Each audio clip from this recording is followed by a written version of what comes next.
ನಮಸ್ತೆ ಕರ್ನಾಟಕ.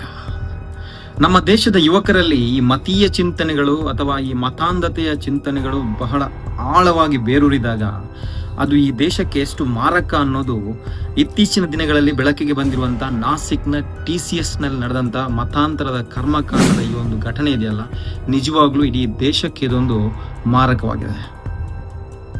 ನಮ್ಮ ದೇಶದಲ್ಲಿ ಈ ತರದ ಘಟನೆಗಳು ಮರುಕಳಿಸ್ತಾ ಹೋದಂತೆ ನಮ್ಮ ದೇಶ ಮತ್ತೆ ಮತ್ತೆ ಈ ಧಾರ್ಮಿಕ ಸಂಘರ್ಷಗಳಿಗೆ ಕಾರಣ ಆಗತ್ತಾ ಹೋಗುತ್ತೆ. ಈ ನಾಸಿಕ್ನ ಘಟನೆ ಇದೆಯಲ್ಲ, ಇದು ಒಂದು ಕೇವಲ ಮತಾಂತರದ ವಿಚಾರನೋ ಅಥವಾ ಯಾವುದೋ ಒಂದು ಕೋಮಿನವರು ಇನ್ನೊಂದು ಕೋಮಿನವರನ್ನ ತಮ್ಮ ಕೋಮಿಗೆ ಒಲಿಸಿಕೊಳ್ಳುವ ವಿಚಾರ ಅಲ್ಲ. ಇದು ದೇಶವನ್ನ ಒಡೆಯುವಂತ ವಿಚಾರ. ಇಲ್ಲಿ ಸರ್ಕಾರಗಳು ಎಚ್ಚೆತ್ತುಕೊಳ್ಳುವಂತ ಅವಶ್ಯಕತೆ ಬಹಳಷ್ಟಿದೆ. ನೋಡಿ, ಒಂದು ಉದ್ಯೋಗವನ್ನ ಅರಸಿಕೊಂಡು ಬಂದಂತ ಯುವತಿಯರನ್ನ ತಮ್ಮ ಮತೀಯ ಚಿಂತನೆಗಳಿಂದ ಅವರನ್ನ ಮತಾಂತರಗೊಳಿಸಿ